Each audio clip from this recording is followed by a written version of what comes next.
Welcome to the David Toddcast. Welcome to your therapy session. Yes, today we're going to go to those places that you only go to late at night, maybe 12:30, 1 o'clock, everybody's gone to bed, and you're watching the Steelers desperately try to win a game where the offense is inept, the defense is bending, not breaking, but giving up all sorts of yards. You're questioning the coaching, the special teams, everything about this team. But you have one last hope. And alas, they let you down. Fall to 3-2.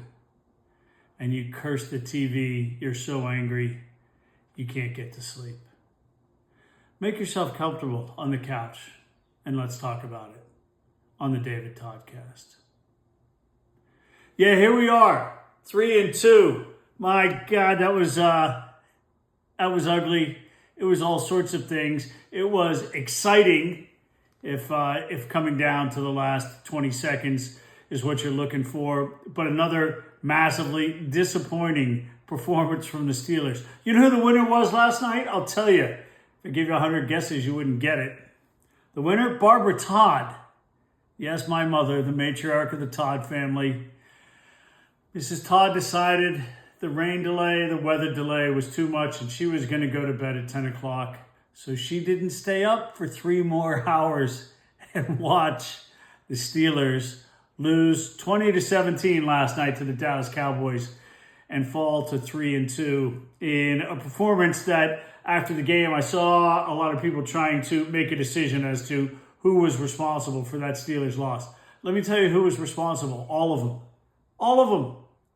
The offense, oh my goodness, it's the same. It's the Kenny Pickett era all over again. They averaged 17.9 points a game last season, and that was with a lot of Mason Rudolph scoring some points at the end of the season. You know where they are this year? 92, 94 points through 5 games. 18.4 points. Very familiar look, doesn't it? Offense that it feels like the first priority of the offense is don't turn the ball over instead of, hey, let's score some points. That's when you know you got a problem. It looked way too familiar last night to what we saw most of last season. The defense, what we've seen the last 2 weeks, how about this? A defense that gave up 445 yards. And really, if you want to get a great sense of a defense, you want to talk about what they give up in yards per play. 2 weeks in a row, Indy and Dallas, the Steelers have given up 5.9 yards per play. That's off the charts bad. Off the charts bad.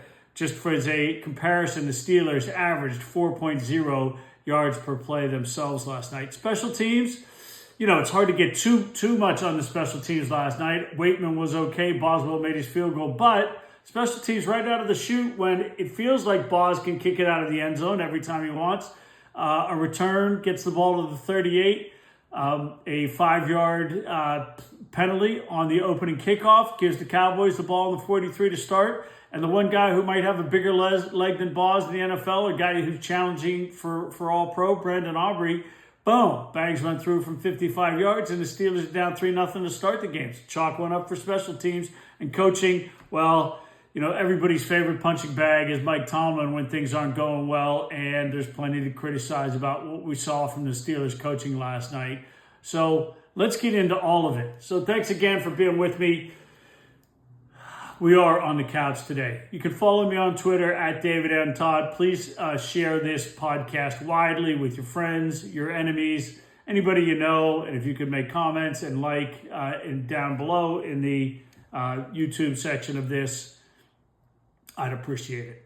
So where do you start on a game like we saw last night? I mean, there is so much blame to go around, but let's start with the offense. And as usual, let's start with the performance of the quarterback in Justin Fields. I think that was probably Justin Fields' worst performance as a Steeler last night. 16 for 27, 131 yards, 4.9 yard average. Did throw for 2 touchdowns, okay. But the Steelers only put up 17 points. And, you know, I talked last week about what I think the biggest step forward we had seen so far this year with Justin Fields was him being able to deliver the ball accurately and good decision making. Last night, I really thought for the first time we didn't see consistently good decision making from Justin Fields, and we saw some really inaccurate passes. Definitely 2 or 3 balls that could have been picked off that weren't. Certainly the fumble again on a play that was not Fields' fault. Isaac Seumalo got completely run over on the play that he fumbled, and did a hell of a job actually of getting the ball back to keep it in the Steelers' possession, even though they ended up punting it away. But I thought that was Justin Fields' worst performance of the season so far, and didn't have a lot of help. Look, this is an offense where last night the offensive line wasn't particularly good. We continue to see a lack of innovative play calling. You know, I was gushing. I'm embarrassed now. I was gushing with what the Steelers did in that opening drive. Some designed runs for Fields. They tried to hit Darnell Washington up the seam. They did a variety of things in terms of mixing up the offense, moving the ball down the field. I was super excited with what we had seen in the second half of the Indy game, and then what we were seeing in that opening drive, that, okay, we might see a Steelers offense that really gets it done tonight. I mean, that was almost the highlight of the evening. They killed it when Arthur Smith on 3rd and 8 runs a run left where Chris Collinsworth, in his color commentary on the game, his explanation was, well, they must have seen something they really liked there on that Cowboys defense to call that play on 3rd and 8. They must have really liked something, because the implication is obviously you can't make that call on 3rd and 8 when you're moving the ball and you're, at roughly 50-yard field goal. Attack. Try to get a first down with a more aggressive play call. But no, the Steelers settle for a field goal, and as has been the case almost every game this season, that's it for the half. They scored 3 points in the first half, and it really wasn't much better in the second half. The Steelers, look, they put together some drives, but when we're looking at total offense in this game, 226 yards. 226 yards of offense from the Steelers. The Cowboys almost doubled them. They didn't turn the ball over until the last play of the game, so 226 yards in 10 drives. You can do the math, 22 yards a drive. The passing game's bad. The running game's bad. Look, the offensive line, we've seen the past 2 years, the offensive line has taken a minute to gel. Last night, Seumalo was back. Of course, the play that was highlighted was the play where he got run over. I think it was Joseph on that play who ran over him and sacked Fields and got the fumble. The Steelers recovered. The offensive line didn't open a lot of holes in the run game. How about the longest run for the Steelers in the run game last night was 8 yards. And that was that was the first play of the game. Justin Fields running over the right tackle. Again, love the play calls in the first drive. Justin Fields over the right side for 8 yards. Finishes the game with 6 carries for 27 yards. That means he had 5 carries for 19 yards the rest of the way. They had 2, maybe 3 Justin Fields designed runs in the first drive. That means they had, with the scramble in there, maybe 1 or 2 the rest of the game. Just terrible. Terrible offensively. And I'll get back to the QB situation. The rest of the offense, wide receivers, nothing. I'm begging for them to pass the ball to Muth over the middle, to run some screens. We talked about finally we saw a screen late in the Indy game. They ran 1 screen in this game. It busted for 19 yards from Najee.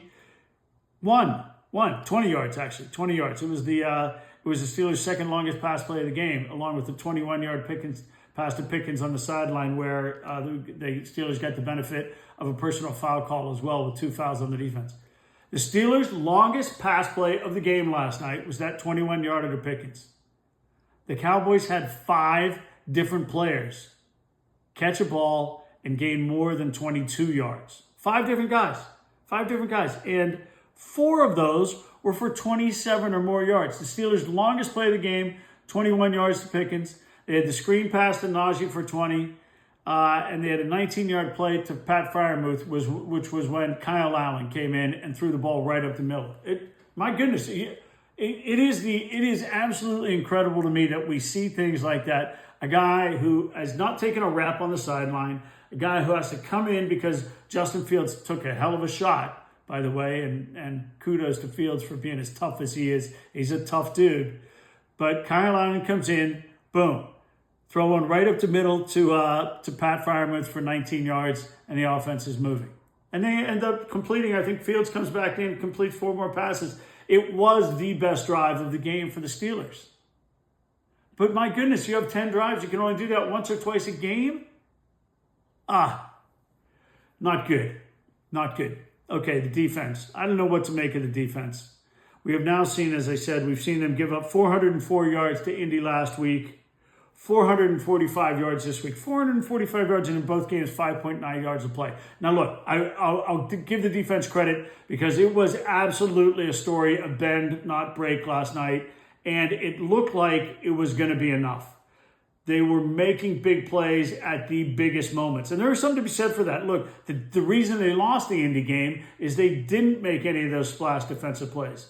They were getting killed by chunk plays and couldn't make the big play when they needed to. In this game, they consistently couldn't get off the field. By the way, after Indy going 8 for 15 in third downs, last week, the Cowboys were 9 for 15. The Steelers couldn't get off the field when they needed to. That's an absolute killer. But give them some credit because when they needed to, they made really big plays. TJ Watt, again, in the biggest moments, he shines. He had 2 sacks at big times. I think he had credited with 1.5. They get a strip sack. Herbig makes a play. Herbig had a really solid game until he went out with a hamstring injury. And I hate to tell you, these soft tissue injuries, we've seen it with Russ, seen it with Alex Smith. This is going to be, you're not going to see Herbig until after the bye. He's done. 4 weeks minimum. That's what these hamstring injuries are. So they get the strip sack fumble. Herbig recovers. They get the pick by Dante Jackson from Dak Prescott on a throw where if you're a Cowboy fan, you just throw your arms up and go, how did we possibly pay this guy $55 million a year? What the hell was that? Just a terrible decision. Yeah, maybe there was miscommunication, but you've got CeeDee Lamb, one of the 5 best receivers in the league, miscommunication in the red zone. And then a really nice pick by Joey Porter on a long ball, although I don't think Joey played particularly well. So 3 turnovers. There's your answer to why you don't pay a quarterback $55 million. If it's not Joe Burrow, if it's not, I guess you got to pay Lamar. If it's not Pat Mahomes, you can't pay guys $55 million to run an offense like the Dallas Cowboys did last night. Up and down the field, but when you got to punch it in, they couldn't get it done. 3 turnovers and a blocked field goal. The Cowboys had 9 drives last night. 9. They ended up punting 1 time for 45 yards. Anger came in 1 time, 1 punt. They turned it over 3 times, hit a blocked field goal. They scored 4 times. They basically had their way with the Steelers defense, and I think we've got to reevaluate the Steelers defense after 5 weeks. 3 weeks, everybody who follows the NFL was talking about the Steelers being, the best defense in football. They're not the best defense in football. I'm not sure they're in the best half of defenses in the NFL. And last night, let me talk about a thing that absolutely blows my mind is tackle guys. They weren't making tackles. They spent their whole time trying to knock balls out of Cowboy runners and receivers. How about the play with Joey Porter? Man, I would not want to be Joey Porter in the film room when they put this one up. If you remember in the first half on the left sideline, pass caught, and little Joey Porter goes like this as I think it was Ferguson runs by him. Whiffs on the punch, doesn't make any contact to Joey Porter. Doesn't make any contact with the ball carrier, and it's 5 more yards for Ferguson. What do you say about the Steelers defense? Again, they made big plays when they had to make big plays. It was bend, don't break until they broke at the end. And the very last play, what was it? You know what it was? They didn't get pressure on the quarterback. And easy to second guess that they should have sent more. If you go back and look at it, Dak had more than 3 seconds. Steelers doubled CeeDee Lamb. They did a reasonable job of containing CeeDee Lamb after that kind of first 2 drives of the game. But Turpin, geez, I even can't get his name wrong. Tolbert. Tolbert, who was dinged up and would not have been in on the play if both teams hadn't called timeouts, runs a crosser all the way across the field with Deshaun Elliott right on him. Yeah, that's not an ideal matchup for the Steelers, but Dak had too much time, follows him across the field, makes a decent throw. And again, at some point, other guys make plays, they get paid too. And that was a good hands catch by Tolbert. And if you watch the replay, Elliott is all over his forearm. And if, obviously catching the ball with 2 hands, you rip that forearm down, he doesn't make the catch. But he did. And that was the difference. I mean, there it is. Steelers lose 20-17. Now let me get to this timeout thing, which it's therapy for you. It's also therapy for me. Maybe I spend a little too much time on Twitter. Because it occasionally drives me insane. Also, some of my friends occasionally drive me insane. I saw a lot of people criticizing the Steelers for not having a timeout left on that last drive with 20 seconds left. Sure, it would be nice if they had 3 timeouts left. Let me tell you, if they had 3 timeouts left and 20 seconds left, they weren't going to score. Okay?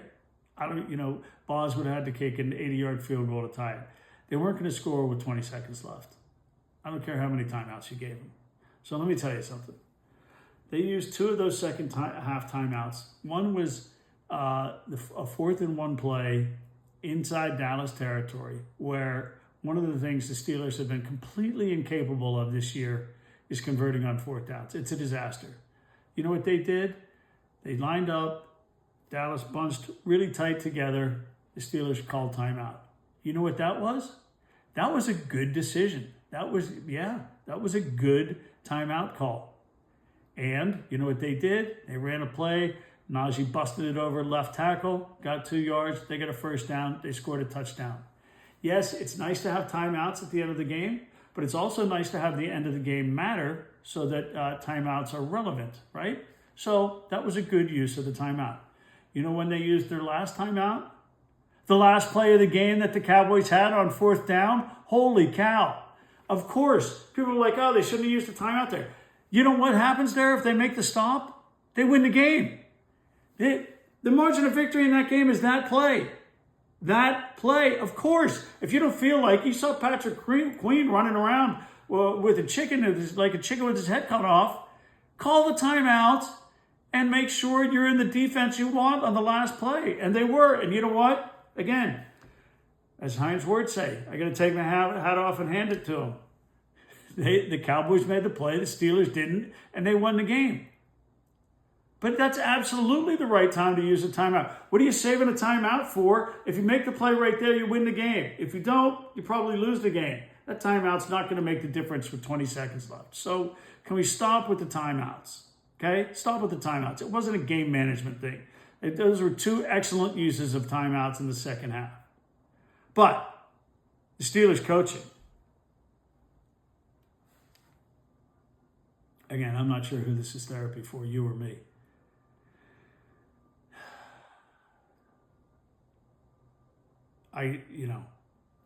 The offense, you've just got to be more aggressive. You've got to throw some screens to Najee. You've got to have in-breaking routes. You've got to use Pat over the middle. You have to take deep shots in the middle of the field sometimes, not just a deep shot down the sideline. The deep shots down the sideline in this game were not particularly good decisions by Justin Fields. It makes you wonder, right? What is the common thread? Is it lack of faith in the quarterback over the past few years? Is it the quarterbacks actually lack talent? We've seen now 3 different guys calling the plays in the offense just over the less than the past year in Matt Canada, Sullivan, and now Arthur Smith. And the offense looks essentially the same. The common thread is obviously Mike Tomlin. and he's the head coach. The buck stops with Mike Tomlin. But the Steelers need to find a way to be more explosive offensively. There's just no two ways about it. 2, defense. Minka's making a lot of money. You know, they talk about the Steelers defense being built around, 3 guys, 1 guy at each level. Cam yesterday, didn't actually see his post-game stats. Cam had 4 tackles, 1 QB hit, 2 solo tackles. Steelers run defense, average, I think, last night. TJ's made some big plays when it mattered. TJ is getting doubled and held and everything, but you know what? Minka's not getting it done in the back. And I think you can say in general, Steelers pass defense is not getting it done. Beanie Bishop, struggling a little bit. Still a couple weeks until Cam Sutton gets back from suspension. That's a weakness. Joey Porter, yeah, he's making some plays, but getting beat frequently. And, it's a tough job. Look, I'll be the first to tell you, playing man on the best receivers in the NFL is an impossible job. So I'm not going to throw Joey under the bus. We've seen, I guess, the way I would describe Joey's play the past couple of weeks is erratic. We've seen some very good stuff. We've seen some kind of very bad stuff. And we've seen some good tackling, and we've seen some non-existent tackling. But in general, you need guys, you need Minka to make plays. Minka hasn't made a play in forever. He doesn't have an interception in forever. He doesn't have a forced fumble in forever. He's not, the Steelers getting beat on big plays. And it looks like on some of these plays, Minka's late. So yeah, the defense, it's the same thing. Again, it looks similar to last year. They're having trouble covering tight ends over the middle of the field. They're giving up explosive plays.